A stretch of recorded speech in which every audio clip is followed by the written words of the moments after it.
Exactement 16h19 avec nous en visuel.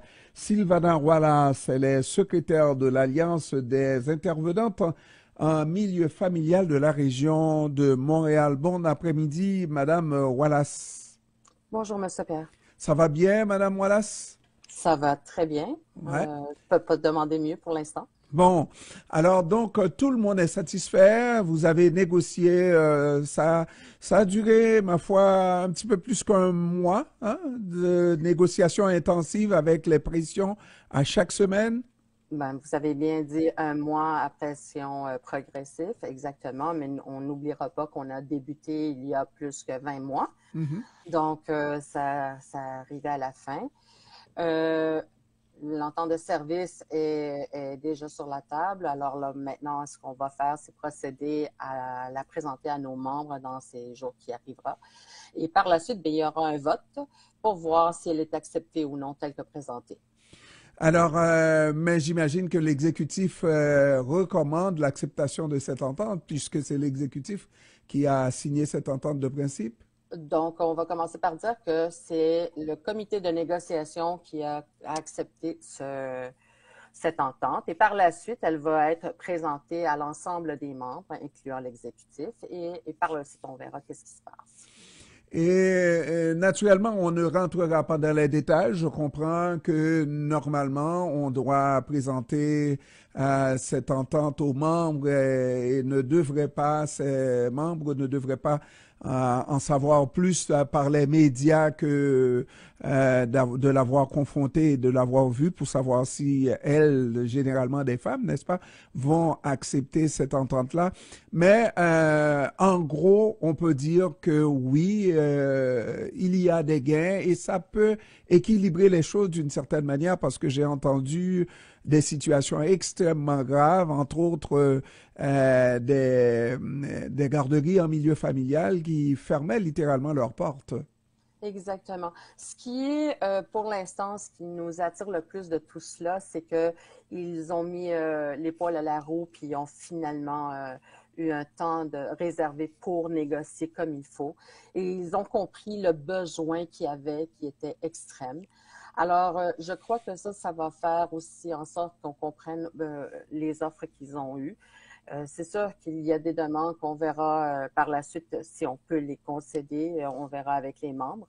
Mais ce qui est le plus alléchant dans tout ça, c'est que finalement, on a vu que le ministère ou le gouvernement s'est assis, proprement dit, pour négocier comme de bonne foi. Hmm. Alors, c'est ça qui était très important parce qu'on voyait que ça traînait et à la fin, on voyait un désespoir et plusieurs RSE ont quitté la dernière année. Et on parle de 700 RSE, 700 responsables de services en milieu familial. Hmm. Et finalement, l'image qu'on a, c'est un service à l'enfance qui a plusieurs comment, visages, qui est considéré de multiples façons. Lorsqu'on prend les CPE, bon, c'est un service respectable, quoi qu'on dise aussi que la plupart connaissent des difficultés. Mais la garde en milieu familial, c'était le parent pauvre des garderies, n'est-ce pas, avec le fait de ne pas compter les heures de travail, etc. Et c'était comme, voici, vous avez une subvention et débrouillez-vous avec, qu'elle soit pas suffisante, qu'elle soit un peu plus, mais arrangez-vous.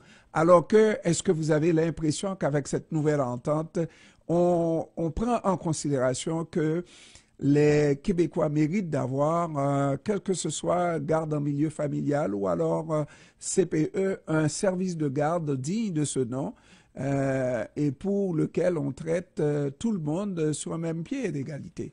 Exactement. Il ne faut pas oublier que la petite enfance est le premier maillon de l'éducation. Et pour avoir des services de qualité, bien, il faut faire fi des subventions qu'on reçoit. Et comme vous l'avez bien dit, oui, c'est le parent pauvre.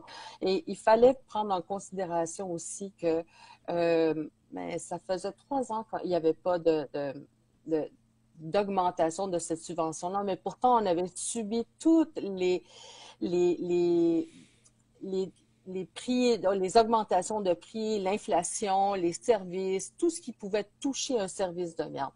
Alors, un service éducatif. Donc, euh, je pense qu'ils ont compris les nuances et ça va refléter dans cette entente-là. Supposons, dans le meilleur des cas, que majoritairement cette entente est acceptée. Est-ce qu'on pourra dire, parce que j'ai pas nommé le nombre de types de garderies qu'il y a au moment où on se parle, subventionnées, non subventionnées, privées, publiques, CPE, milieu familial, etc. C'est des niveaux de garderie. Est-ce qu'on pourra dire que il va y avoir un seul système de service de garde où tout le monde sera traité sur un même pied? Mais c'est le but de la FIPEC-CSQ et de la DIM Montréal concernant une égalité au sens du service même. Et on désire qu'à un moment donné, ça devienne exactement ça. Surtout que ça soit régi, au moins régi, pour qu'on puisse avoir des services de qualité pour tous les enfants du Québec, pas seulement pour les régies subventionnées. Alors, on espère que ce soit au niveau CPE, milieux familiaux, privés ou tout simplement des garderies, mais on espère qu'à un moment donné, ça deviendra exactement ça. Mhm. Mais on est loin du compte au moment où on se parle même avec cette entente signée, sinon que ça vous donne quelques points d'avance, on va le dire vite, n'est-ce pas? Et ça vous satisfait quand même, mais on est loin du compte d'avoir un seul type de garderie, même avec cette entente. Je pense aussi qu'il faut respecter le choix des parents. Alors là-dedans, il faudrait voir à ce que tous les services puissent accommoder ces parents-là et accommoder leurs besoins. Et pas seulement ça, c'est toujours un travail qui, comme des enfants, on s'adapte. On y va au fur et à mesure des besoins. Alors, c'est de la même façon avec les services de garde. Avec les années ou avec le temps, ça va s'adapter et on va améliorer ce qu'on a pour en arriver à la meilleure possible ou au meilleur possible des services. Maintenant, dites-nous quelle a été la position des parents tout au cours des négociations. Et ce matin, j'imagine que les visages ont changé, plus détendus pour des parents quand même qui devraient s'accommoder en perdant 1 heure, 2 heures de travail par jour, etc. Ce n'était pas nécessairement des plus faciles à vivre. Il faut comprendre que ces parents-là étaient vraiment inquiets aussi pour les services offerts à leurs enfants. Alors, quand ils ont compris que ça ne touchait pas seulement que les responsables en service de milieu familial, mais que ça touchait aussi les services qui étaient pourvus aux enfants.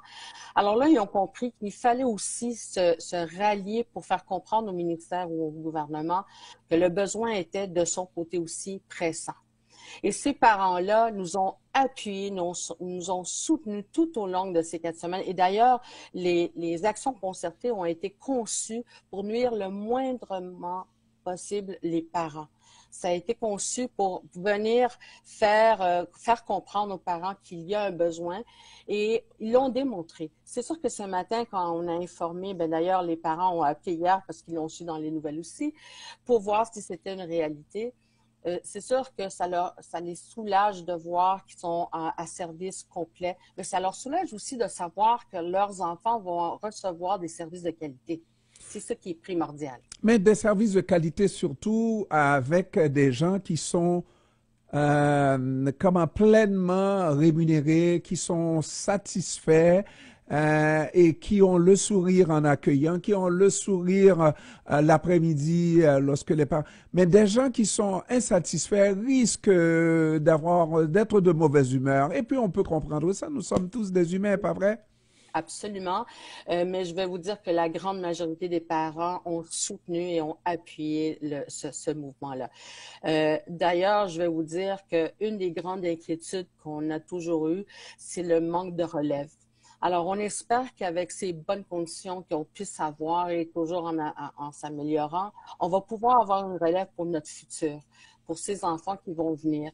Alors, c'est très important de continuer à améliorer tout ce qu'on a déjà acquis.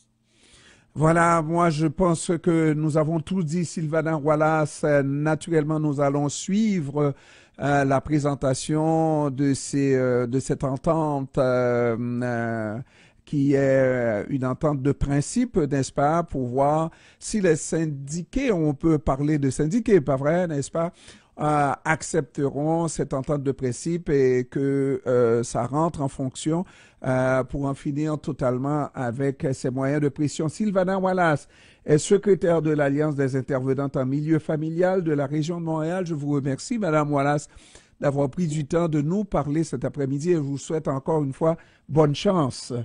Merci, M. Pierre. Je vous souhaite une très belle après-midi. Merci. Au revoir. Au revoir.